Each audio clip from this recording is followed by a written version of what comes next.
ఇవాళ మా పాపకి సింపుల్గా క్విక్గా అయిపోయే పుదీనా కొత్తిమీర రైస్ని లంచ్లోకి పెడుతున్నాను. సో ఆ ప్రాసెస్ ఏంటో చూసేద్దామా. Hello friends, welcome back to my channel Mouni ముచ్చట్లు. సో ముందుగా కొత్తిమీరని పుదీనాని సమపాలల్లో తీసుకొని 2-3 సార్లు బాగా కడుక్కొని మిక్సీ జార్లోకి తీసుకోండి. అదే మిక్సీ జార్లోకి మీ కారానికి తగ్గట్టు పచ్చిమిరపకాయ, ఒక చిన్న అల్లం ముక్క, 4-5 వెల్లుల్లి రెబ్బలు వేసి కొంచెం వాటర్ పోసి నేను చూపిస్తున్న కన్సిస్టెన్సీలో మిక్సీ పట్టుకోండి. తర్వాత స్టవ్ ఆన్ చేసి ఒక ప్యాన్ పెట్టి 1 teaspoon oil, 1 teaspoon నెయ్యి వేసి దాంట్లో మసాలా దినుసులన్నీ వేసి జీలకర్ర వేసి కొంచెం ఫ్రై చేసుకున్నాక చిన్నగా కట్ చేసుకున్న ఉల్లిపాయ ముక్కలు కూడా వేసి గోల్డెన్ కలర్లోకి వచ్చేదాకా వేయించుకోండి.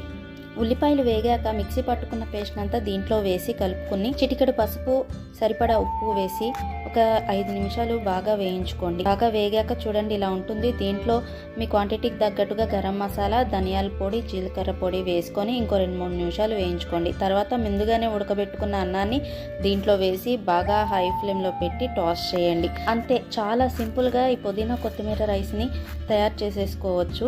చాలా టేస్టీగా కూడా ఉంటుంది. లంచ్ బాక్స్లో పెట్టామంటే పిల్లలు ఈజీగా ఖాళీ చేసేస్తారు ఆ రోజు బాక్స్ని. సో దీంతో పాటు నేను మా పాప కర్డ్ రైస్ కూడా పెడుతున్నాను. కర్డ్ రైస్ అయితే రోజు ఉండాల్సిందే అనమాట. సో రెసిపీ నచ్చితే లైక్ చేసి సబ్స్క్రైబ్ చేసుకోండి. ఉంటానే మరి, బాయ్.